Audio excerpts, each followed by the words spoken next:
수요 경건의 시간입니다. 기도하고 이 시간 시작하도록 하겠습니다. 이 시간도 성삼위일체 하나님께만 영광과 존귀와 감사와 찬양을 올려드립니다. 주일 지나신 한 3일간도 하나님께서 친히 자기 백성의 삶을 인도하여 주시오며 아울러 2월 한 달을 잘 보내고 3월을 시작하고 변함없이 경건의 시간을 갖도록 우리 삶을 연장하여 주셔서 참으로 감사합니다. 하나님의 말씀을 바르게 깨닫고 그 교훈을 삶에 바르게 적용하고 순종하여서 하나님 앞에서 거룩하게 구별되기를 원합니다. 우리의 지나온 벌자취마다 죄악되고 어둡고 부족하고 어리석고 하나님 보시기 합당하지 않은 일과 하나님 영광을 가리는 일들을 고백하며 이 시간 회개합니다. 우리의 언행 심사를 돌이켜 회개하오니 우리를 긍휼히 여겨주시고 하나님의 백성으로서의 본분과 자세와 태도에서 조금도 흐트러짐이 없게 도와주시옵소서. 이 시간도 여러 상황과 환경 가운데 수고하며 애쓰는 우리 하늘 가족들을 인도하여 주옵시고 어디 있든지 무엇을 하든지 하나님께서 동행하여 줄 줄을 믿습니다. 영적으로나 시대적으로나 어려운 때입니다. 그럼에도 묵묵히 애쓰며 주님만을 신뢰하며 나아가는 주의 백성들에게 하나님의 은혜의 해를 비춰 주시옵소서. 이 시간도 하나님의 정확무한 말씀인 사사기를 이 부족한 종이 조금 해석하고 해설하게 하셨습니다. 주실 은혜를 소망하오니 진리의 성령께서 우리의 우매함을 깨우쳐 주사 전하는 자와 듣는 자 모두가 하나님이 주시는 은혜를 받고 그 말씀에 순종할 수 있게 도와주옵소서. 우리 주 예수 그리스도의 이름으로 기도합니다. 아멘. 찬송가 새 찬송가 84장 통일 찬송가 96장입니다. 새 찬송가 84장 통일 찬송가 96장입니다. 온 세상이 캄캄하여서 참 빛이 없었더니 그 빛나는 영광 나타나 온 세상 빛이었네. 영광 영광의 주 영광 영광의 주 밝은 그 빛 내게 비추었네. 영광 영광의 주 영광 영광의 주 이 세상의 빛은 오직 주 예수님. 주 말씀을 믿는 사람은 그 마음이 시원하고 주 명령을 준행하는 자 그 길이 환하겠네. 영광 영광의 주 영광 영광의 주 밝은 그 빛 내게 비추었네. 영광 영광의 주 영광 영광의 주 이 세상의 빛은 오직 주 예수님. 죄 가운데 사는 사람은 그 눈이 어두워도 그 죄악을 씻는 날에는 그 눈이 밝아지네.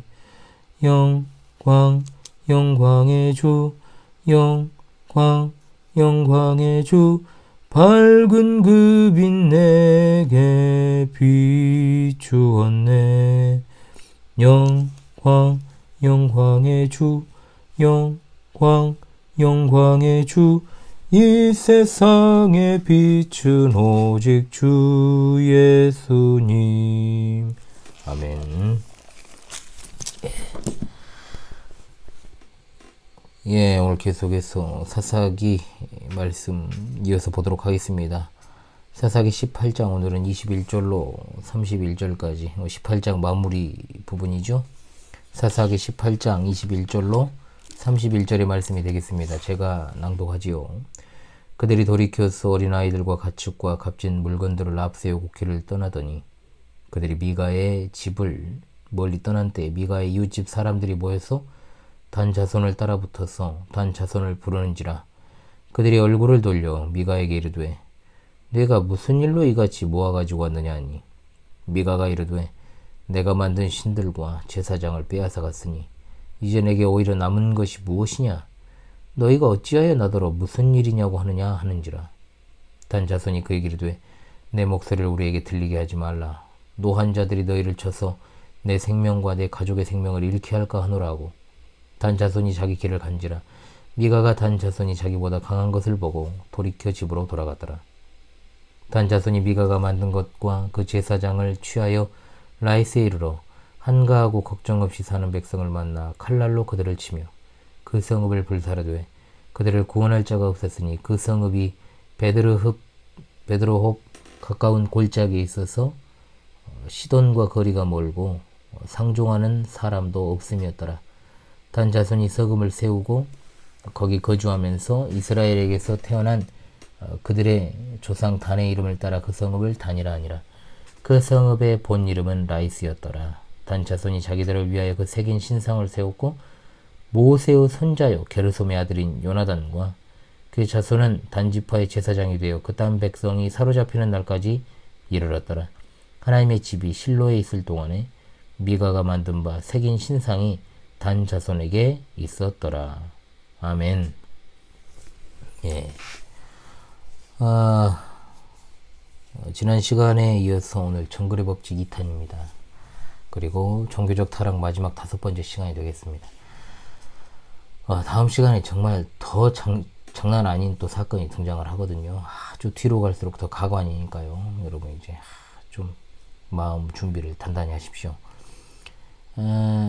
미가가 레위 청년을 제사장으로 이제 고용하면서 여호와께 복을 받게 되리라고 기대를 했죠. 그런데 그 일이 결국 자신이 만든 에봇과 드라빔 그리고 신상까지 잃어버리는 결과를 초래했다. 진짜 역설 아닙니까? 미가의 신상을 탈취한 단지파 사람들은 미가의 추적을 예상했을 것입니다. 21절에 어린 아이들과 가축과 값진 물건을 앞세운 건 미가가 쫓아와서 뒤에서 이제 공격할 것을 대비한 것이죠. 아니나 다를까 미가가 이웃집 사람들과 연합을 해서 단 자손을 쫓아왔습니다. 무슨 일로 쫓아왔냐고 질문하는 이 단 자손의 뻔뻔함에 미가가 처음에는 당차게 따져 묻죠. 내가 만든 신들과 제사장을 빼앗아 갔으니 이제 내게 오히려 남은 게 뭐냐? 그런데 너희가 어찌하여 나더러 무슨 일이냐고 이제 묻느냐고 이렇게 말하지요. 자, 그런데 이 와중에 미가의 말을 잘 살펴보십시다. 내가 만든 신상과 제사장이라고 말해요. 이 말이 뭔 말입니까, 여러분? 그 신상들이 결국 자기의 것임을 강조함과 동시에 그것들은 결국 사람이 만든 것에 불과하다는 사실을 드러냅니다. 이것도 참 웃긴 것 아닙니까? 아주 개판입니다. 우상이라는 것이 결국 자기를 위하여 새긴 우상 아닙니까? 미가의 당찬 대꾸에 단자손은 바로 협박을 하죠. 내 목소리를 우리에게 들리게 하지 말라고 말합니다. 이 말은 시끄럽다. 조용히 해라. 이거죠. 그리고 자신들을 노한 자들이라고 묘사합니다. 여기서 노했다는 말은 사무엘라 17장 8절에서 곰이 새끼를 빼앗겼을 때 드러내는 격분을 묘사하면서 사용했던 단어입니다. 우리 뉘앙스로 표현하자면 지금 우리 건들면 싹 다 죽여버리겠다 이 말입니다. 그러니까 건들지 마라. 참 뻔뻔하면서도 대단히 아주 이 얼굴에 철판을 깐 인간들이죠. 생각해 보시면 여러분 특수부대 600명하고 미가와 이웃집 사람들이 상대가 되겠습니까? 역시 정글의 법칙입니다. 자기 물건을 빼앗긴 미가가 찍소리도 못하고 꼬랑지를 내리고 집으로 돌아갑니다. 미가의 이러한 판단을 성경 기자가 표현하죠. 26절에 미가가 단 자손이 자기보다 강한 것을 보고 돌이켜 집으로 돌아갔더라. 목숨은 소중하니까요. 옳은 사람이 이기는 게 아닙니다. 센 놈이 그냥 이기는 겁니다. 완전히 그냥 정글의 법칙, 동물의 세계죠. 단지파는 미가의 신상과 에봇과 드라빔과 제사장을 취해서 그들의 길을 떠났습니다. 그리고는 그들이 점찍어 놓았던 라이스를 부당하게 침략합니다. 그들은 평화의 마을 라이스를 공격해 파괴합니다. 칼날로 치고 불을 놓았다는 것은 보통 여호와의 전쟁을 묘사할 때 사용된 표현입니다. 그런데 이들의 전쟁은 여호와의 전쟁이 아닙니다. 그들은 자신들의 행위를 여호와의 이름을 들먹이면서 합리화하려 했지만 그것은 자신들의 착각일 뿐입니다. 정작 죄악 많은 가나안 민족을 정복하라는 하나님의 명령을 수행하지 않고 그저 만만한 라이스를 치고 있는 겁니다. 다시금 성경은 한가하고 걱정 없이 사는 백성이다. 이 말은 이 전쟁은 부당한 것이다 라는 것을 강조하는 겁니다. 그들은 라이스를 점령하고 그곳의 이름을 단으로 바꿉니다. 이러한 악행들이 여호와 이름으로 이루어지고 있다는 점이 참으로 여러분 두려운 일 아닙니까? 현대에도 불법과 편법을, 이 불의한 일들을 하나님의 이름으로 자행하는 일들이 비일비재합니다. 그러나 거기에 하나님은 계시지 않습니다. 하나님은 분명 공의의 하나님이심을 우리가 잊어서는 안 됩니다. 단 자손은 미가에게서 빼앗아온 신상을 세우고 레위 청년은 단 지파 내에서 세습되는 제사장 지위를 누립니다. 미가에게서 빼앗아온 신상은 단 지파의 중요한 우상이 되지요. 그런데 31절에 실로가 이제 언급이 되지요. 이것은 굉장히 중요한 의미를 지닙니다. 그러니까 실로는 뭐냐면 여호수아 시절에 여기에 회막을 세우고 땅을 분배했던 장소입니다. 그것은 가나안 서편에 있는 종교적, 정치적 중심지였죠. 후에 사무엘이 제사장으로서 섬긴 장소가 실로였습니다. 실로에 있던 이 성막은 성전은 아니지만 언약궤를 모신 곳으로 이제 여호와의 집이라고 불렀습니다. 그런데 미가의 신상은 이런 하나님의 임재를 상징하고 있는 언약궤를 모신 하나님의 집이 있는 실로와는 대조가 되지 않습니까? 한마디로 미가, 레위 청년, 단지파가 모두 합력하여 선을 이룬 것이 아니라 합력하여 악을 이루었다라는 겁니다. 결국 이러한 행위들이 훗날 북왕국 이스라엘에게 고스란히 전해졌고 그런 행태가 결국 남유다 왕국까지 미치게 되는 것이죠. 그런데 여기 굉장히 충격적인 사실이 하나 등장을 합니다. 자, 지금까지 레위 청년의 이 제사장, 레위 청년 제사장의 정체가 소개되지 않았지 않습니까? 그런데 여기 소개가 돼요. 누굽니까? 모세의 손자입니다. 충격적이지 않습니까? 모세의 손자요, 게르솜의 아들이에요. 엄청나게 충격적인 사실을 알려줍니다. 즉 신상을 세우고 기회주의적 행태로 고용인이 되어버린 그가 모세의 손자였다는 거, 후손이었다는 거. 모세의 직계 후손마저도 우상 숭배자로 전락해버린 시대가 바로 사사시대입니다. 누구의 아들이고 누구의 후손이다? 이것이 구원을 가져다 주는 것이 아닙니다. 집안이 대대로 목사 집안이라고 해도 그 후손들이 구원받는 것 아니지 않습니까? 주변에 목사가 그렇게 많아도 소용없습니다. 중요한 것은 내가 하나님의 말씀에 순종하는 것입니다. 그런 하나님의 말씀보다 인간의 꾀와 술수로 자기 운명을 스스로 개척해 나가기를 원하는 이들의 운명은 결국 포로로 잡혀가는 것 뿐이다. 교회 안에 이름뿐인 명목상의 유사 그리스도인들이 넘쳐나는 시대 아닙니까? 입으로는 예수님을 믿는다고 외치고 신앙 고백을 하지만 실제 삶에서는 하나님의 말씀과는 그야말로 동떨어져 있는 삶을 살아가는 이들이 바로 그들입니다. 주님을 사랑하는 우리 시청자 성도들이시여, 그렇게 되지 맙시다. 불법을 자행하면서 편법을 쓰면서 하나님의 이름을 들먹여서는 안 됩니다. 오직 깨끗함과 진실함으로 우리 하나님 앞에서 살아가시는 여러분 모두가 되시기를 바랍니다. 아멘. 네. 새 찬송가 425장, 새 찬송가 425장, 통일 찬송가 217장입니다. 새 찬송가 425장, 통일 찬송가 217장입니다. 주님의 뜻을 이루소서. 고요한 중에 기다리니 진흙과 같은 날 빚으사 주님의 형상 만드소서. 주님의 뜻을 이루소서. 주님 발 앞에 엎드리니 나의 맘속을 살피시사 눈보다 희게 하옵소서. 주님의 뜻을 이루소서. 병들어 몸이 피곤할 때 권능의 손을 내게 펴사 강건케 하여 주옵소서. 주님의 뜻을 이루소서. 온전히 나를 주장하사 주님과 함께 동행함을 만민이 알게 하옵소서. 아멘.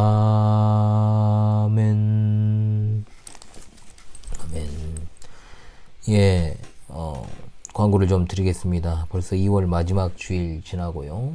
또 3월 첫날 수요일이 되었습니다. 주님의 평강이 가득한 나날들이 되고 계십니까? 시대는 어렵지만 3월에도 변함없이 하나님께 영광을 돌리십시오. 이제 새순이 돋아나는 3월, 모든 것이 소성하는 시기 아니겠습니까? 우리 신앙도 아름답게 그렇게 싹을 틔우는 귀한 그런 계절들이 되었으면 좋겠습니다. 방송 관련해서 다시 공지를 드리겠습니다. 여러분, 화요일 제네박당 수업은 3월 14일부터입니다. 과목을 알려드릴게요. 신구약 중간기 역사를 좀 공부를 하겠습니다. 이 부분을 성도님들이 좀 몰라요. 잘 모르십니다. 그렇기 때문에 제가 본교회에서 제네박당에서 강의했던 내용, 아마 두세 학기 전에 제가 한번 강의를 했던 것 같습니다. 거의 한 3년, 2년 정도 된 것 같은데요. 한 학기 수업을 진행을 그렇게 하도록 하겠습니다. 수요일은 말씀드렸던 것처럼 웨스트민스터 신앙고백 세설입니다. 오늘 오전에 이제 오리엔테이션을 진행을 했죠. 그래서 성도님들과 함께 공부하면서 같이 가면 좋은데 일치된 좀 교재가 있어야 되지 않겠습니까? 제가 좀 그것을 한 주만 더 고민을 해보고요. 3월 15일부터 세설을 들어가겠다라고 제가 말씀을 드렸습니다. 그 사이에 어떻게 같이 읽어 나갈지도 좀 생각을 해보고 또 무엇을 함께 보면서 할까 이렇게 결정한 연후에 강의를 진행하기 위해서 한 주만 쉬었다가 그렇게 진행하겠습니다. 고청해서 교재도 보내드리고 또 알려드리도록 하겠습니다. 자, 금요일 유사 그리스도인 읽기는 3월 10일 정도에 마무리가 될 것 같습니다. 그러면 한 주 쉬고 24일부터 또 읽기에 들어갈 것인데요. 새로운 책을. 다음 책은 제가 금요 경건의 시간에서 공개하도록 하겠습니다. 수요일과 금요일 교재 2권이 이제 준비가 돼야 되겠네요. 이래저래 겸사겸사 새롭게 시작되는 만큼 여러분 기도로 잘 준비해 주시기를 바라겠습니다. 연말에 여러 가지 중요한 사안들을 좀 앞두고 있습니다. 구체화되면 제가 알려드리도록 하겠습니다. 항상 본교회 성경교리학교를 위해서 여러분 많은 기도를 부탁드립니다. 내일부터 자녀들 대부분이 학교가 개학을 하죠. 신학기 정말로 좋은 만남과 관계들이 이어질 수 있기를 위해서 기도하십시다. 그래서 계속해서 우리 자녀들을 위해 기도해 주시고요. 또 마음을 합하여서 우리가 최대한 주의 뜻으로 잘 양육하기를 위해서 또 힘써 노력을 해야 될 줄로 믿습니다. 자, 기도하며 수요 경건회를 마치도록 하겠습니다. 기도하겠습니다. 우리 하나님 참으로 감사합니다. 하나님을 믿는다고 고백하는 입술과 우리의 삶이 온전하게 일치되기를 원합니다. 불법과 편법이 난무하는 세상에서 끝까지 하나님의 뜻을 이루는 우리 모두가 되게 하여 주시옵소서. 오늘 하루도 이렇게 마무리되어 갑니다. 남은 한 주간도 변함없이 우리와 우리에게 속한 모든 지체들을 기억하여 주시고 어떠한 공고한 상황과 환경을 마주하더라도 하나님의 귀한 뜻과 사명을 수행하는 일에 흔들림이 없게 하시며 하나님의 함께 하심과 또한 주시는 말씀에 있어 늘 깨어서 말씀에 순종할 수 있게 도와주시옵소서.